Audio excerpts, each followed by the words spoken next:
Hello प्यारे बच्चों, कैसे हो आप सब। एमएसएस बेस्ट क्लास में आपका स्वागत है। चलिए शुरू करते हैं आज का क्लास। हिंदी लेसन 2 गद्य खंड 20 के दांत से महत्वपूर्ण प्रश्न जो परीक्षा के दृष्टि से बहुत ही आवश्यक है। शुरू करते हैं। 20 के दांत शीर्षक कहानी के कहानीकार कौन है। तो ए में दिया है मोहन राकेश, बी में दिया है कमलेश्वर, 3 में दिया है प्रेमचंद और 4 में दिया है नलिन बिलोचन शर्मा। तो आपका सही आंसर होगा नलिन बिलोचन शर्मा, डी। चलिए देखते हैं प्रश्न संख्या 2।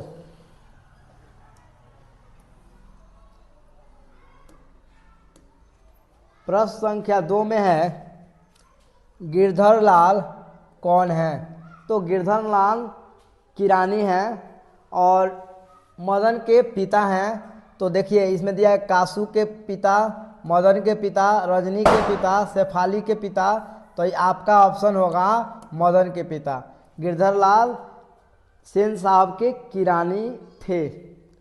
चलिए प्रश्न संख्या 3।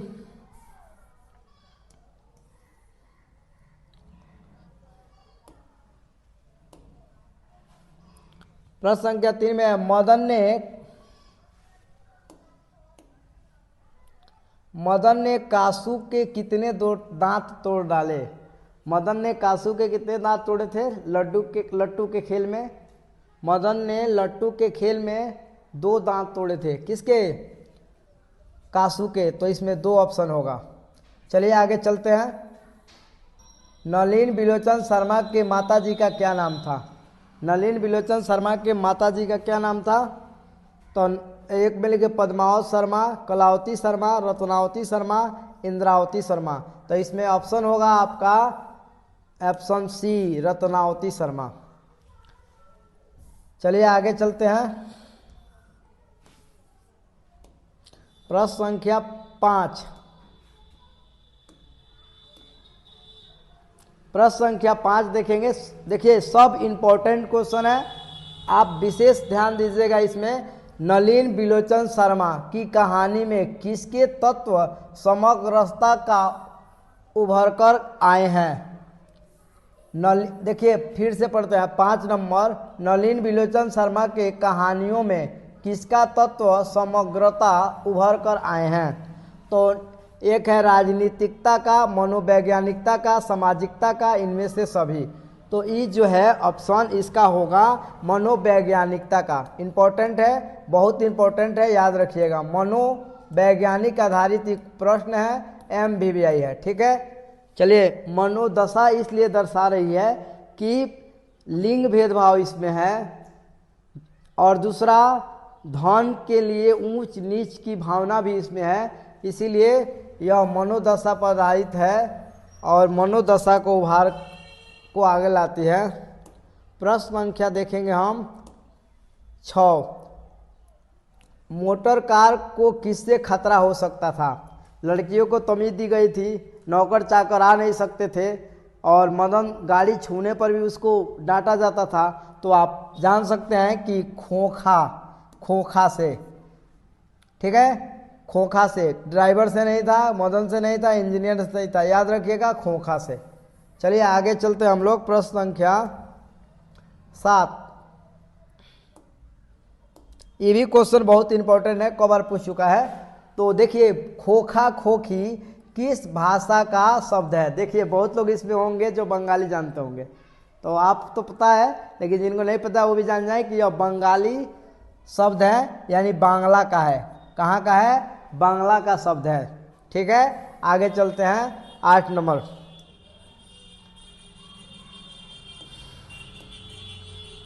देखिए यह भी प्रश्न बहुत इंपॉर्टेंट है, इस सीजन के अंतर्गत यह बहुत प्रश्न इंपॉर्टेंट है, यहाँ ध्यान दीजिएगा। ऐसे ही लड़के आगे चलकर चोर, गुंडे, डाकू बनते हैं। यह पंक्ति कहानी के किस पात्र की कही हुई है। आप कहानी पढ़े हैं तो ऑफकोर्स आपको मालूम होगा कि ड्राइवर से जब लड़ रहा था कौन? मदन जब ड्राइवर से लड़ रहा था तब यह घटना हुई थी और उसके बाद में बुलाकर मदन के पिता गिरधर लाल को कौन?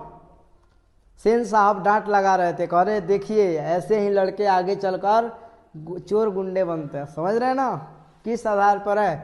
तो यह आप समझ सकते हैं कि यह सेन साहब की है। तो पहले आई है सेन साहब की धर्मपत्नी है। ध्यान दीजिएगा, पढ़िएगा। गिरधर लाल तो होबे नहीं करेगा, गिरधर लाल को तो बोलते सेन साहब का होगा। शुक्र की औकात ही नहीं ये बात बोले। समझ में आ रहा है। चलिए आगे चलते हैं।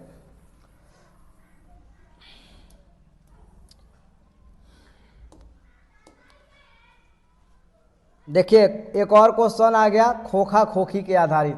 खोखा खोखी का अर्थ क्या होता है? बच्चा बच्ची। खोखा खोखी का अर्थ पढ़े होंगे कहानी में। देखिए बच्चा बच्ची पहले ऑप्शन है। तो चलिए आगे चलते हैं।